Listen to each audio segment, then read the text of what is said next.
धमाल आहे, धमाल आहे.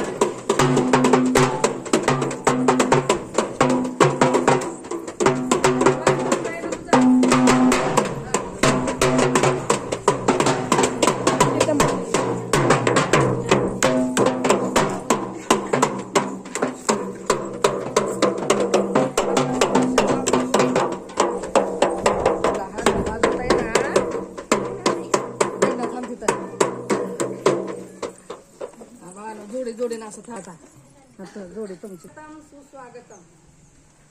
जिल्हा परिषद प्राथमिक कन्या शाळा इथे सर्व आलेल्या पाहुण्यांचं सहर्ष स्वागत करीत आहेत. आज या कार्यक्रमाचे अध्यक्ष म्हणून सौ बालिका जमादार यांनी स्वीकारावं अशी मी त्यांना विनंती करते. त्यानंतर प्रमुख पाहुणे म्हणून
लेकरं बाहेर येत नाही, दुकानला जात नाही, तर डब्बा घेऊन घराहून डब्बा घेऊन येतात जेवाया. छान चालू आहे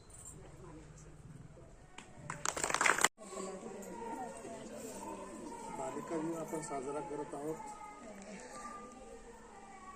क्रांतीज्योती सावित्रीबाईंना नमन, ज्योतिरावांना वंदन. खरंच छान वाटलं. आई ज्यावेळेस बोलत होत्या त्यावेळेस माझं लक्ष विद्यार्थ्यांकडे होतं. 4-5 विद्यार्थिनी अश्रू टुकत होते. म्हणजे खरंच किती हे जिव्हाळ्याचं नातं निर्माण झालं याचं निरीक्षण मी करत होतो.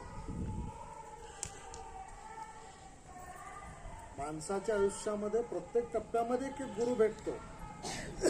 लहानपणी आपण आईवडिलांच्या सानिध्यात असतो, तिथून आपण पुढे आलो, बालवाडीत येतो, अंगणवाडीत येतो, मग शाळेत येतो. मग शाळेत आल्याच्या नंतर हा जिव्हाळा, ही आपुलकी, हे नातं निर्माण झालं की मग आपलं व्यक्तिमत्व फुलायला चालू होतं, आपली जडणघडण सुरुवात होते. आयुष्यामध्ये 16 संस्कार केले जातात असं म्हणतात, पण त्याच्यातला हा माईचा संस्कार मला महत्वाचा वाटतो, जेणेकरून आयुष्याला पूर्ण उरणारी शिदोरी देणारी ही माई म्हणजेच तुमची सावित्री.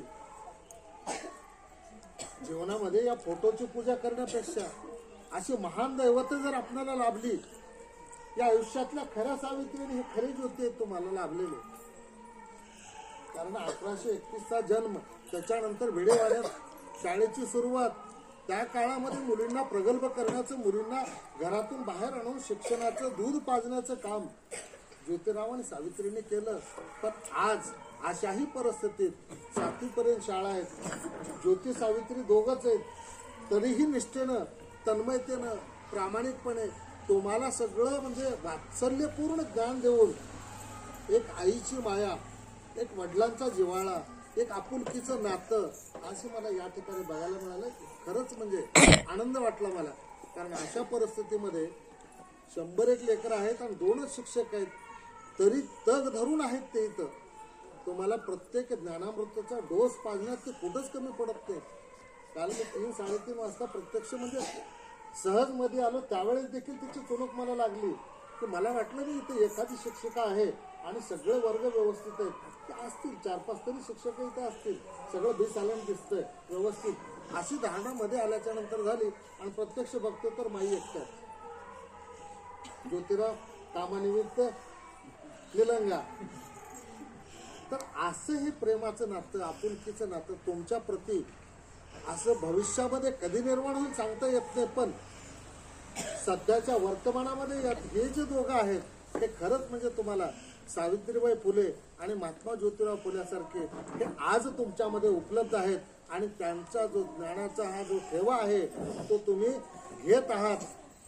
डॉक्टर बाबासाहेब आंबेडकर म्हणायचे की शिक्षण हे वाघिणीचं दूध आहे, तो पिणारा गुरगुरल्याशिवाय राहत नाही, त्यांचं उद्घोषित वाक्य. तर हे ज्ञानामृताचं दूध पाजण्याचं काम माई आणि ज्योतिबा तुम्हाला इथं अखंडपणे करत आहेत. त्यामध्ये तुम्ही समृद्ध बना, आयुष्याची शिदोरी इथंच बांधून घ्या. कारण या वयामध्ये झालेले संस्कार, या वयामध्ये आपल्या अंगी पडलेलं वळण हे आयुष्याला पूर्ण उरणारं असतं. ज्या ज्या वेळेस आपल्याला आयुष्यामध्ये संकट येतात त्या त्या काळात माईने सांगितलेला एक एक अनुभव निश्चितच तुम्हाला त्यावेळेस विचारात येईल आणि मग तुम्हाला म्हणजे तिथून सद्गती प्राप्त होईल. असे सोजवळ विचार माईनं आपल्या समोर मांडले. आज क्रांतीज्योती सावित्रीबाई फुले यांच्या जयंतीनिमित्त 2 विद्यार्थी भाषणं केली. खूप छान वाटलं मला. अगदी सलग ओघवतं भाषण, कुठंही न अडखळता. असंच आता प्रत्येकाने माईच्या संस्कारामध्ये प्रत्येक मूल हे घडलंच पाहिजे, प्रत्येक मूल सुसंस्कारित झालं पाहिजे. यासाठी तुम्ही सगळ्यांनी प्रयत्न करा. आज इथे जमलेल्या सगळ्या माता भगिनींना माझी विनंती आहे की घरी थोडंसं आपणही लक्ष द्या. कारण शाळेमध्ये विद्यार्थी आल्याच्या नंतर 6 तास इथं राहतो, बाकी 18 तास तुमच्याकडे आहे. त्याच्याकडे थोडंसं 1 तासभर जर डोळसपणे बघितलात तर निश्चितच या 6 तासामध्ये विद्यार्थ्यांनी जे ज्ञानामृत इथे घेतलेलं आहे त्याची उजळणी तुम्हाला घरी करून घेता येईल. परत कुठं चुकतंय, कुठं हुकतंय, या सगळ्या बाबीची पूर्तता सहज म्हणजे आणखीन आपल्या मुलाशी आपली जवळीक वाढेल. कारण दिवसभर आपण कामाच्या कचाट्यात असतो, शेतीची कामं, बाकी व्यावहारिक कामं, घरी आल्याच्या नंतर प्रत्येकालाच म्हणजे आणखीन त्या लेकरासोबत बसून नकोसं झालेलं असतं. पण 24 तासातून ही एक संधी अशी असते की संध्याकाळी तुम्ही भाकरी करत करत जरी लेकराला जवळ घेतलात आणि तिला बोलायला लागलात तर ते दिवसभराचं लेकरू तुम्हाला सांगेल आणि त्या लेकराची जडणघडण कशा प्रकारे होत आहे, दिवसभरात माझं मूल कसं वावरतंय त्याची तुम्हालाही प्रचिती येईल आणि त्याच्यातून त्याची जडणघडणाची जी वाटचाल आहे ती तुमच्या आणि शाळेच्या माध्यमातून व्यवस्थित तिच्या जीवनाला पोषक अशी ठरेल अशी तुम्हा सगळ्यांनाच मी आवाहन करतोय. आणि क्रांतीज्योती सावित्रीबाई फुलेंना आणखीन एक वेळेस वंदन करून मी माझे 2 शब्द संपवतो. जय हिंद, जय.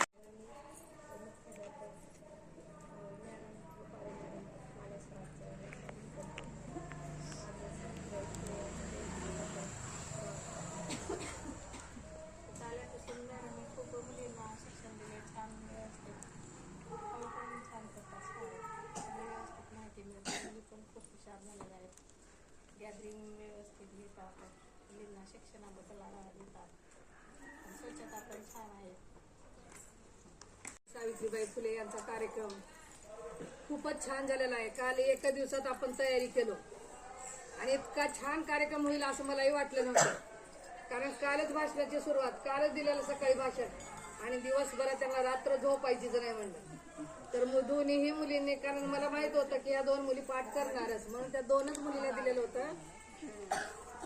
तर या दोघीचंही खूपच अभिनंदन करण्याइतकं आहे. त्यानंतर सर्व मातांनी वेळेवर कार्यक्रमाला उपस्थित राहिल्याबद्दल तुमचंही मनपूर्वक आभार मानते.